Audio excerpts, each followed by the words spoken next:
What's good, fam? It's your boy Gels, and I'm back with another video. In this video, we're gonna talk about automation in Studio One. Let's go.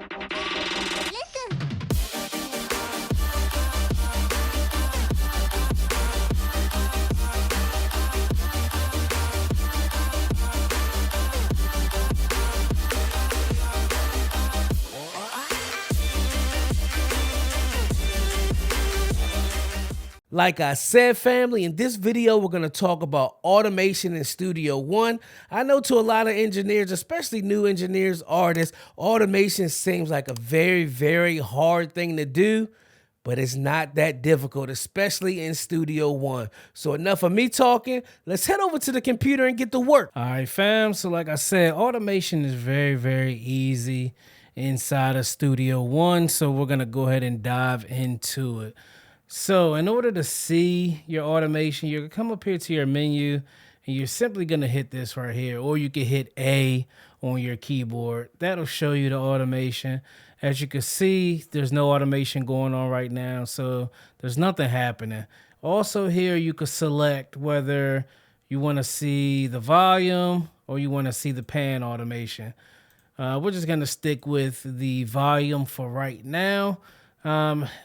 So in fact, let's go ahead and cut that off. So like I said, when you do your automation, it's very, very simple. I like to bring up my mix window here, and all you do is go to the bottom of the channel. You see this auto, just click on that. You see off, read, touch, latch, and write.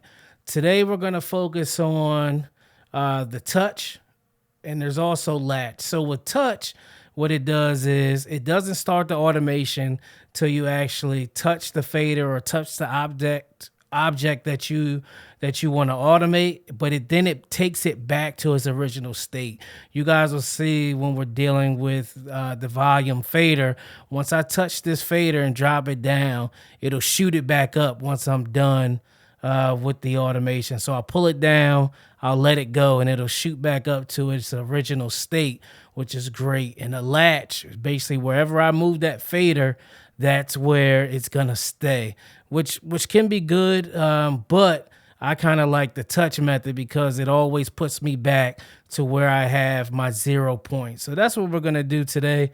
We're gonna focus on touch.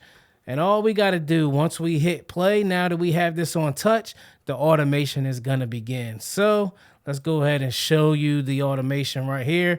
If you watch this fader, and you'll see the automation forming on the screen as I hit play. Let's hit play. I need my crown, and you can see it when I walk around. Let's move this fader down. Automation is writing. Let it go, and it bounces back up to the top. Keep it pushing for my relatives. No longer writing automation. World. I used to pray and it God bounces bless me back with up to the top. Now let's try this latch method so you can see exactly what I'm talking about. So watch this fader again. Girl, then Maisha had Naomi. Let me name her. So as you can see, the fader is staying. Knocked down for seeking out my purpose. Here to tell you that's way better than living life full of birth. I need my crown, and you can see it. The fader is staying where I want it to. So now let's change this to read, and let's go ahead and play the automation. I need my crown, and you can see it when I walk around. I hold my head. And that's a never. If you guys hear some noise in the background, that's my fader port actually moving the faders with it. World. I used to pray God bless me with a girl. And Maisha had Naomi. Let me name her so we good. I've been criticized and knocked down for seeking out my purpose. And let's say you have a point here where you want to bring it down a little bit lower. You could click on this point and actually drag it down, slide it over, and alter the automation. Name her so we good. I've been criticized and knocked down for seeking out my purpose. Here to tell you that's way better. So that's a good thing about automation as well. When I first started mixing, I was a little bit intimidated by automation. Didn't really understand how to do it. Didn't really understand the importance. But now I pretty much automate on every mix. If I'm not turning up certain parts of the vocals, turning up certain instruments, I'm also automating different plugins.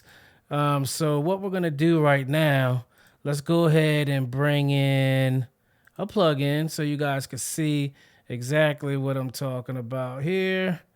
Let's bring in this PreSonus analog delay.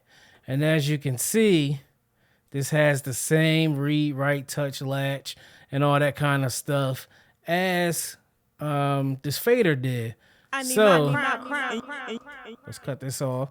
So with this automation on the fader, if you're doing something and you don't want the automation to catch, just turn it off. You could do that right here on the fader.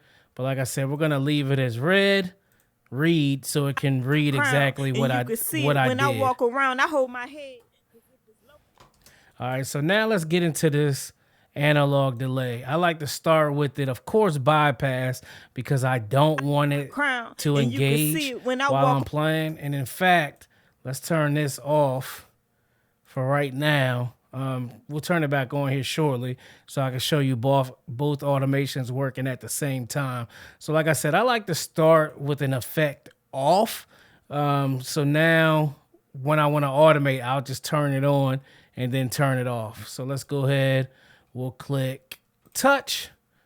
And let's go ahead and play. I need my crown, and you can see it when I walk around. I hold my head, cause if it's low, it might hit the ground, and that's never a negative. It cannot happen. Keep it pushing for my relatives. No longer active in this world. I used to pray God bless me with a girl. And Maisha had Naomi. Let me name her so we good. I've been criticized and knocked down for seeking out my purpose. Here to tell you that's way better. All right, so there we go. We have this automation with this effect here. So let's go ahead and get that on read. I need my crown. Let's hit play. And you can see it when I walk around. I hold my head. You can see if it's low, it might hit the ground, and that's never a negative. It cannot happen. Keep it pushing for my relatives. No longer active in this. And you could dial this in however you would like. Of course, I was just going pretty fast with it, but I like to do it where there's some dead spots within the record or just need some excitement. I'll pull up some kind of effect or an effect bus and go ahead and automate it in. And just like with the vocals, you can adjust the automation how you want it. You can make it as big or as small as you want. Let's say you were kind of slow on the actual bypass. You can go ahead and move these things accordingly so it'll fit. So let's go ahead and turn this to read. They're both on read.